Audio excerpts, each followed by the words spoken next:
A well-regulated militia being necessary to the security of a free state, the right of the people to keep and bear arms shall not be infringed. Glad that you could be with us here on another edition of Bearing Arms Cam and Company. My name is Cam Edwards, at Cam Edwards on Twitter as well. Coming up on the program here in just a matter of moments, we're going to talk with former Virginia Delegate Scott Lingamfelter, who had a great piece in the Fredericksburg Star talking about the push for unconstitutional gun control laws in the state of Virginia and the push back by Virginia gun owners. We're also going to get to a couple of other headlines today, as well as our armed citizen story.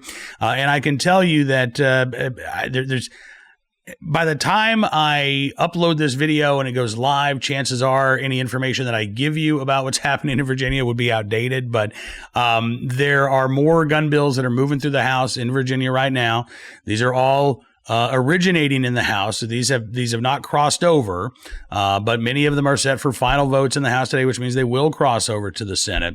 So we are still very much in the thick of things in Virginia. And I can tell you, I'm hearing more and more that the centerpiece of Governor Northam's proposals, House Bill 961, the gun, magazine, suppressor, trigger activator ban, that bill is in some trouble. And that, it is not on the House Public Safety Committee schedule for today. Bills have a crossover deadline of February 11th. So if House Bill 961 is not crossed out of the House by February 11th, it's pretty much done for the year. And right now, it has not even had its first committee hearing. So the governor's gun ban bill is in some, I hesitate to say it's in some trouble, because Democrats clearly want to get some form of this bill to Governor Northam's desk.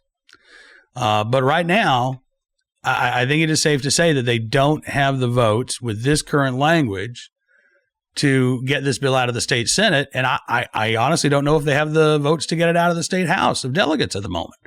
But they are continuing to work on the language of this bill. And so we need to pay very close attention to this bill. And in the meantime, it is full speed ahead on a number of other proposals, including proposals that would gut the state's firearms preemption law, just end it completely, impose gun rationing laws. The House has an awful version, as bad as the Senate version of a red flag bill is. The House version is even worse, and they're moving forward with all of these bills and more. So if you're a Virginia gun owner, pay close attention. Make sure you're subscribing to the Virginia Citizens Defense League alerts, to the Virginia Shooting Sports Association's email alerts. Make sure you're following them on Twitter. I know that Phil Van Cleve of the VCDL has tried to be at every one of these committee hearings. The VSSA has been tweeting live from every one of these hearings. So make sure you're following the state level groups. And make sure that you are staying in contact with your lawmakers throughout this entire process. I know it gets old. I know it gets repetitive. I know you may think it doesn't make a difference, that it's in one ear and out the other if they even bother to look at their emails, but keep it up. Keep up the pressure. Keep up the contact. We are still very early on in this process. And yes, there are going to be some bad bills that become bad laws, but we're going to file good lawsuits to get those bad laws off of the books. And then we still, again, have the Second Amendment sanctuaries in our back pocket, and we'll see how they react to any bad bills that become bad laws. Now, having said all that, and with the introduction, there's your setup. We can talk now with former Virginia Delegate Scott Lingamfelter about what he has seen in the legislative session so far, and what he thinks the results might be in the state of Virginia. Take a look and a listen. Well, listen, I got to tell you, Mr. Lingamfelter, thank you so much, sir, for coming on the program. I really do appreciate your time and your perspective as a former delegate here in the great state of Virginia. Well, I appreciate it. Absolutely. So, first of all, I can't imagine that you're too happy with the gun control bills that we've seen introduced by Virginia Democrats. Well, I'm never happy when the Constitution is subverted, whether it's taking away your First Amendment rights to speak on college campuses or to be in possession of your personal papers, or the invasiveness of government and looking into the privacy of people. But I am really unhappy when we have a government that seems almost, run by the Democrats in Virginia now, almost galvanized to the proposition not just to limit our access to our Second Amendment rights, but to basically erase them from our Constitution. Now, some people would say, well, that's kind of an overstatement. Let me tell you what. Anytime you abridge a right, you have an eraser in your hand. And it's just one more stroke by one more radical person that will complete the task. And I'm afraid that in Virginia, despite Kurt Cox's very excellent effort, Cam, to recruit super candidates, which he did, he was outspent 10-1 by outside money in Virginia. He was taken to court by people like George Soros, who tried to change Kurt's district right under his feet in the middle of an election cycle. I mean, these kinds of obstacles that were thrown in front of Republicans were obnoxiously bad. And they frankly resulted in our losing our majority in Richmond. And that is really bad if you care about constitutional rights. Absolutely. I mean, as we've seen, and listen, I don't think it is an overstatement to say that these bills, some of them anyway, if they were to pass and be enacted into law, that they would take an erasure to the Second Amendment. I mean, you look at a bill like House Bill 961, which is right now the governor's supporting assault weapons ban. It's a magazine ban. It's a suppressor ban, a ban on trigger activators. There's a grandfather clause in there at the moment for those Virginia gun owners who would care to register themselves and their firearms with the Virginia State Police. But the original legislation had no such grandfather clause. We know that they want to ban these firearms outright. And there's no grandfather clause for continuing to possess a magazine that can hold more than 10 rounds, which frankly is the vast majority of ammunition magazines in the state of Virginia. That bill alone would turn most of the state's legal gun owners into felons for simply maintaining possession of something that they legally purchased. Well, I like to tell people, Kim, I'm not a lawyer. I've only played one on TV. But I just did finish, literally yesterday, I just finished my second book. This one is about how we revive the founding spirit in the country. And I've devoted several chapters to the Constitution. I've done a lot of study of the Constitution, and I think I understand the founders' intent from the Federalist Papers and Madison's notes on the convention, which I really think every patriot should read. It's a little stilted, but it's still an informative read, and it's on the internet. It's easy to access Madison's notes. But anyway, I think the big takeaway here is we've got a movement going on in the country today that is fundamentally anti-Constitution. Now, here's the good news. President Trump has made a major step forward in populating the bench, the federal bench, both at the Supreme Court, appellate, and district level, with legitimate conservatives who will interpret the Constitution properly. Now, why is that important? Because I think, frankly, the Democrats are going to have their heyday, Cam. They've got the votes to pass all this nonsense. And Northam will sign it into law because he has pretty much decided he will do anything to rehabilitate himself from the embarrassment he brought on himself earlier last year. Mm-hmm. And he's doing that. He's ingratiating Democrats to support him by agreeing to their radical sort of left-wing view. And remember, this is the same Ralph Northam who was ready 6 or 7 years ago to change parties because Democrats wouldn't let him put his pick for a judge on the Norfolk bench. So believe me, there's nothing but self-preservation and hypocrisy inside his actions when he signs these gun laws. Because I can tell you, I don't recall the Ralph Northam I served with being so profoundly against the Second Amendment, but he has sold his soul to the left wing. So here's the point. Cam. I personally think a number of these laws will be struck down in court eventually. Mm-hmm. Here's the sad reality. In the meantime, unless someone files an injunction against a bill that would make us publicly declare to the state police, what we own, as if, this is 1984. Right. I mean, this is the sort of big government, private property privacy piece that I really worry about a lot. But if someone will file an injunction, unless someone files an injunction to stop the implementation of this law on constitutional grounds, the damage to us will be that some people, and if they want to, I'm supportive of it. They can do it if they want to. But some people are going to be compelled, Cam, to go through this registration process that I think is just bad. The founders would have chafed at this because they understand that when you empower the government in this way to potentially abridge your Second Amendment, that is, come to your door, knock firmly on it and say, you've got something we want, then you are on the path to tyranny. And some people, again, will say, oh, well, Lingamfelter, he's so radical, he's overstating the case. No, I am not.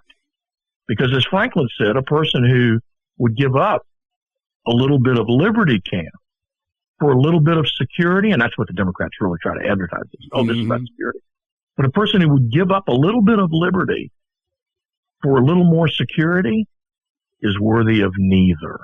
And that's something we should remember. Absolutely. And honestly, they don't get either, because you look at states like Baltimore, Maryland, that passed the Firearms Safety Act in 2013 with their so-called assault weapons ban and their magazine ban, and homicides in Baltimore, Maryland are at historic highs. They just set a record in terms of their per capita homicide rate. Yeah, there's no substitute for virtue. And that's the point that I've made again and again in things that I've written. I just finished an article, you may have seen it in the Richmond Times-Dispatch, in which I talk about policies versus placebos. Look, I'll bet you, Cam, if you and I sat down and we made a list of things we thought that would help abate crime, that a good many people who agree with you and me on the Second Amendment would say, go for it. Yep. Do what you need to punish wrongdoers. I mean, Poindexter, who is just a great guy down from Franklin, put in a Delegate Poindexter from Franklin, put in a bill that I tried to get passed several times. And I had Republicans who actually opposed it, which is double the penalty for felony firearm. If you want to send a message about don't use your firearm to murder people or rob people or threaten people, then do something called punishment. And we don't really do that very well. In a recent article, I pointed out that there are some very thoughtful approaches we've taken at the federal level to identify potential bad actors who are planning mass shootings. And if we'd simply do some of this threat analysis in a lawful and constitutional manner, and it can be. It's been used for 20 years, and it's very good, and you don't have to profile to do it. Right. You just have to do the smart things to identify people who are going off the rails, and there's a way to do that, and there's a way to do it within the Constitution. Here's not the way to do it. Knock on my door and demand that I hand over my gun, even though I'm a law-abiding citizen. Absolutely. Well, I mean, and look, criminologists will tell you that, violent crime is basically driven by, 1% of a city's population or a state's population. So why, again, go after the 99% of the state that is not going to be a problem and restrict their rights? But I'm curious to get your take on the Second Amendment sanctuary movement that we've seen across the state of Virginia. 91 counties now and dozens more towns and cities that have adopted resolutions, in some cases outright ordinances, saying we're not going to enforce any unconstitutional gun laws. There's certainly been a hue and cry among gun control advocates and anti-gun activists. They hate this movement. They call it dangerous and lawless and anarchistic. But what do you think about these Second Amendment sanctuaries that we've seen crop up in Virginia? Well, I kind of think it goes back to some framing words. These weird people who founded our republic. Yeah, and they had this crazy notion, Cam, about the right of the people to petition their government. I want you to think about that. I think people are missing what this sanctuary movement is all about. Mm-hmm. Our opponents want to create an outrage that somehow we're off the rails because we support our rights. We support our enumerated constitutional rights. Just imagine that for a moment as a radical notion. But they think we're off the rails because we're doing that. And I think our side, the people who care about the Constitution, need to remind the people who would abridge the Constitution that fundamentally what is going on in these 90 counties is the right of the people to petition their government. Yep. And what the people are saying is, we're petitioning you to protect our rights. Now, look, Cam, one of the things about me in politics is this. You know, I made no bones about it. I don't care who I offend as long as I believe I'm right. And I will tell you something, and I'll tell my friends who I know stand with me four square on protecting the Second Amendment. It may turn out that these sanctuary efforts will not be sustainable in court, the way the courts now currently look at state power. Mm-hmm. But that's not a reason not to do this. Sure. It is important to do this.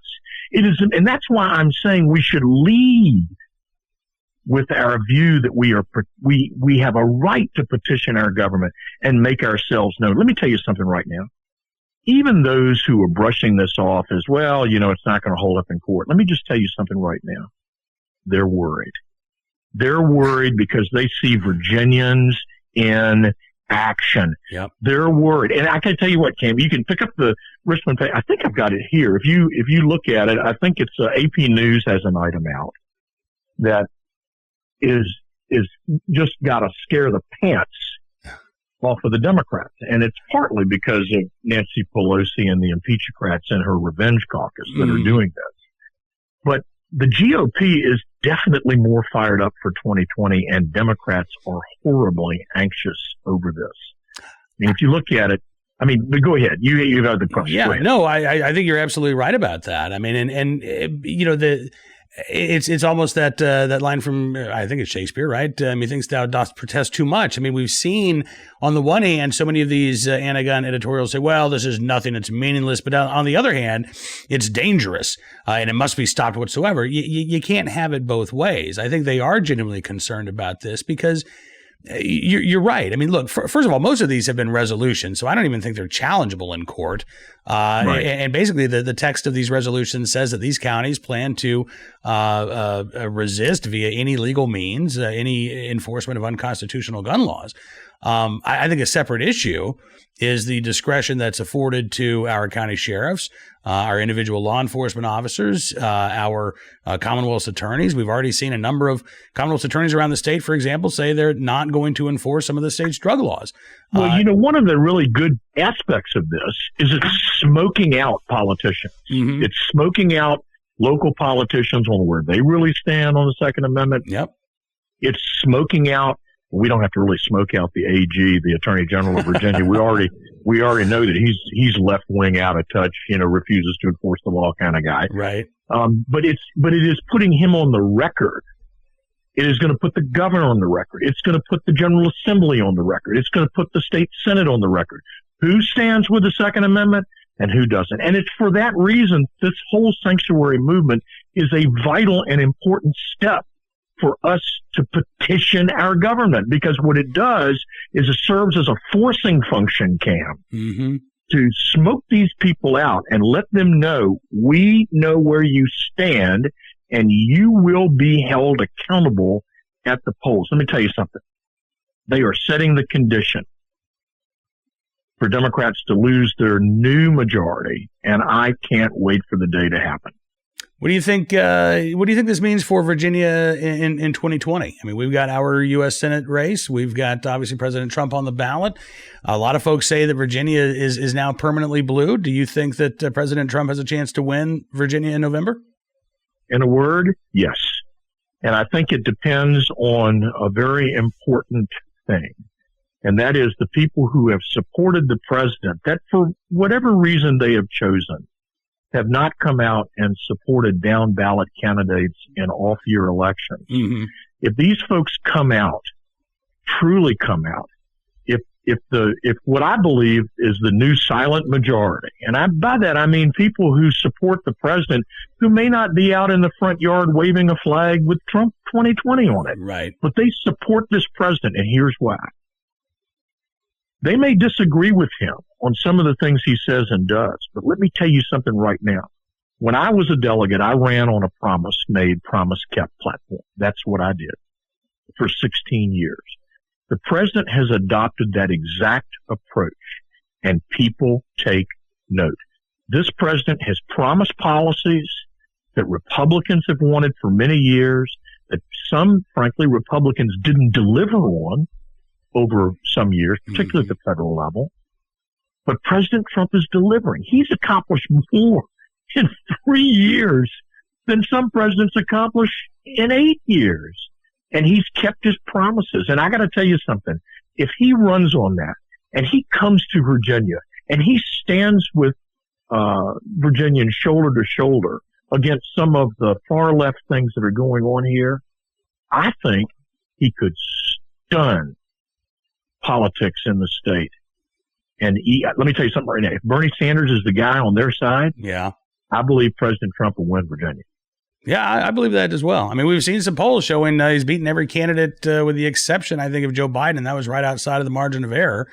And you know, again, this is still almost a year away from the election, but I'm with you. I think that there is a real, genuine energy among a lot of folks who are not your typical voter. In fact, a lot of them, I think, despise politics. They don't like politics, but they understand now that politics has taken an interest in them. And so they're all of a sudden taking a crash course in how to be the most effective voter that they can be. And I suspect that it is going to have a real impact come November here in Virginia. Listen, Mr. Lingamfelter, I really appreciate you coming on the program, sir. It's a real pleasure talking with you, and I hope we get a chance to do this again soon. Well, I hope I can. And just one last thing for your listeners. Please call your Republican delegates in the General Assembly and get in behind them and help them as best you can. I just tell you, Kurt Cox did a great job as our speaker.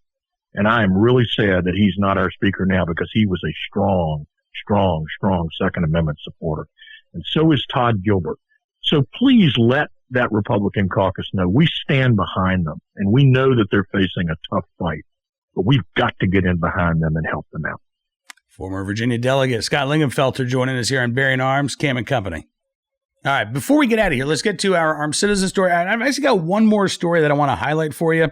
This ran on at Bearing Arms late Wednesday evening.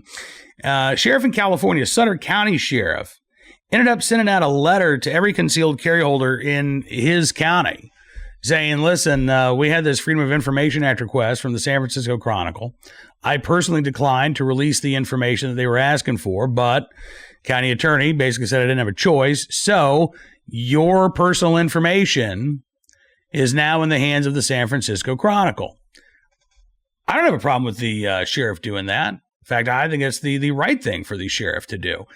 Unfortunately, the editor-in-chief of the San Francisco Chronicle has now come out and attacked Sheriff Brandon Barnes for simply informing his constituents and concealed carry holders that a paper has requested and has received their information.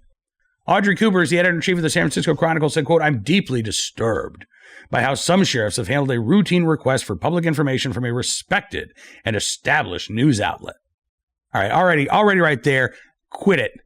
Get off your high horse. Just stop. Because you're only doing damage to your paper's reputation by, declaring yourselves to be the white knight and these sheriffs to be wearing the black hats here. As a result, Audrey Cooper said, they have put our journalists in personal danger for their own political gain, basically insinuating that concealed carry holders are somehow going to come after this reporter. Audrey Cooper said it's a journalist's job to investigate trends, and we do not intend on publishing personal information of private citizens. Hey, maybe that should have been the lead to your statement, Audrey, instead of your second paragraph after you attack sheriffs and concealed carry holders.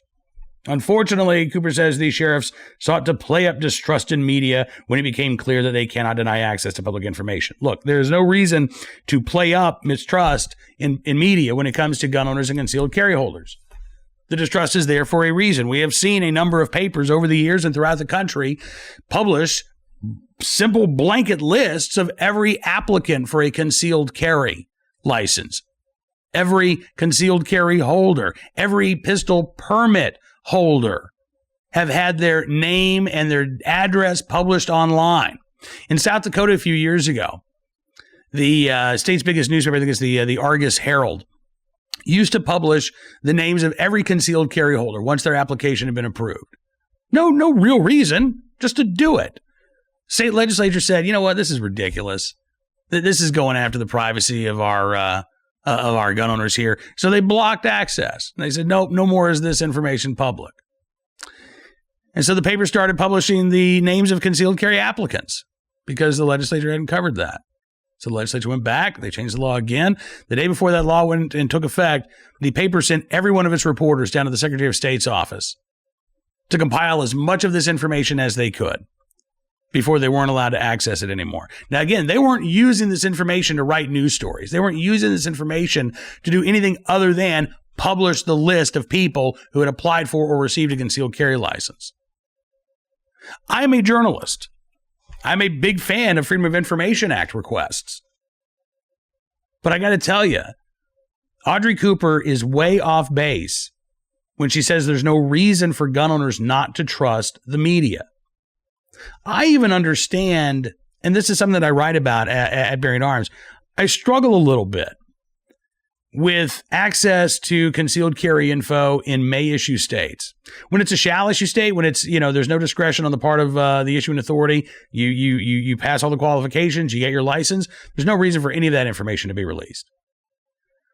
But in may issue states like California and New York, New Jersey, I believe that system is ripe for abuse. In fact, I know it's ripe for abuse because we've seen that abuse. We've seen the New York Police Department's licensing division. We've seen officers in that division arrested and charged with bribery because they're taking cash and concert tickets and baseball tickets in exchange for expediting or approving concealed carry licenses in New York City.